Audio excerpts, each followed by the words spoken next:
Importante annonce économique qui a été faite ce matin à Victoriaville. José Cloutier, il s'agit de l'implantation d'une usine au coût de plusieurs millions de dollars de la multinationale Sural, spécialisée dans la transformation d'aluminium.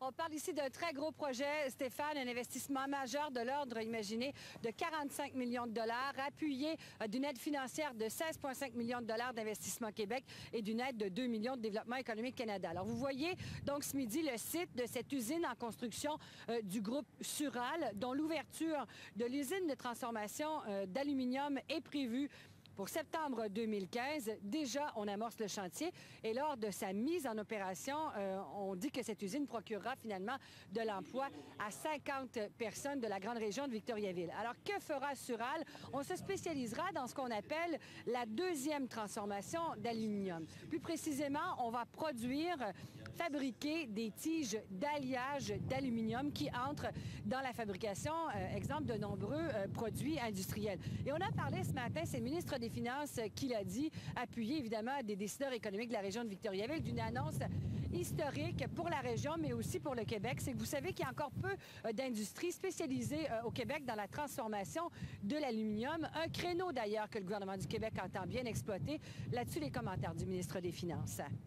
Vous savez qu'au Québec, on a beaucoup de ressources naturelles, mais la transformation, malheureusement, elle n'est pas aussi présente qu'on le désirerait. On a annoncé que les tarifs d'électricité pourraient être plus favorables pour les entreprises qui se lancent dans la transformation des ressources naturelles. Donc, il y a beaucoup d'incitatifs. On veut que ça débloque. Bon, mais pourquoi avoir choisi Victoriaville? C'est une Question usine, il faut savoir, oui, ouais. Parce que c'est une usine dont les dirigeants sont originaires du Venezuela.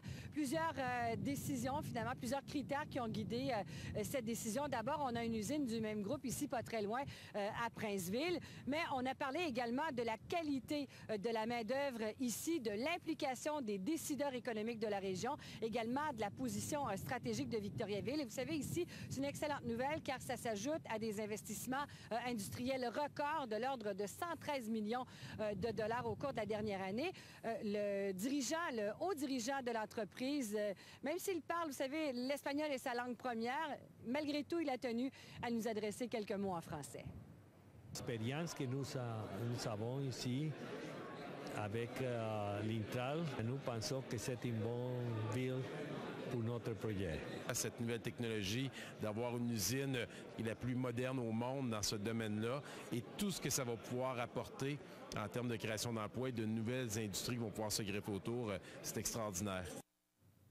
Bien, déjà, on nous a confirmé que ce projet est une phase 1. Alors, forcément, une autre usine du même groupe devrait ouvrir également dans la région au cours des prochaines années. Bien, bravo. Merci. Bon après-midi.